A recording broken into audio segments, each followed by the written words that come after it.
কি ব্যাপার, ব্যাগ গোছাচ্ছ? কোথাও যাচ্ছ নাকি? হ্যাঁ মা, আপনাকে কালকেই তো বললাম আমার মা অসুস্থ, দেখতে যাব। প্রতিদিন তো তোমার একই বাহানা শুনি। কি ব্যাপার মা, এমন করে বলছো কেন? তুমি অসুস্থ হলে যে তোমার অসুস্থতার খবর শুনে আমি অফিস থেকে দৌড়ে আসি, বোন অত দূর শ্বশুর বাড়ি থেকে চলে আসে, তাহলে ও কি বাহানা করে আসে?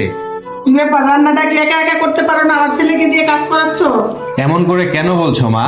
তুমি তো আমাকে আগে বলতে বাসায় তোমার শরীর খারাপ থাকলে কেউ তোমার কাজে সাহায্য করতো না, বাবা ফাঁকা বসে থাকলে বাবা তোমাকে কাজে সাহায্য করতো না, তুমি মন খারাপ করে শরীর খারাপ নিয়ে সারাদিন কাজ করতে। আর আজকে আমি যখন তোমার বৌমাকে কাজে সাহায্য করতেছি, তুমি এটাকে সাপোর্ট না করে তুমি কথা শোনাচ্ছ।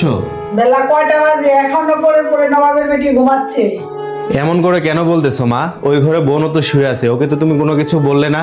আমি যেদিন অফিস না যাই আমি সেদিন তো বেলা করে উঠি, আমাকে তো সেই দিন কিছু বলো না। ও অসুস্থ তাই আজকে এখনো দেরি করে ঘুমাচ্ছে, কিন্তু তুমি তো এসে জিজ্ঞেস করলে না কেন এখনো শুয়ে আছে।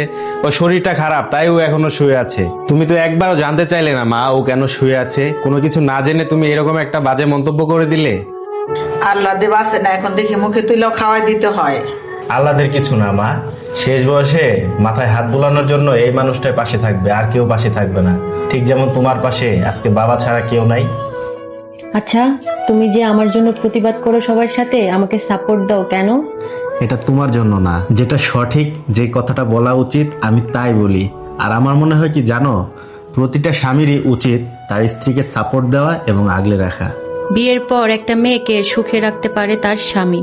স্বামীর আদর যত্নে ভালোবাসায় একটা মেয়ে হয়ে ওঠে সুখী। আলহামদুলিল্লাহ, আমি সেটা পেয়েছি।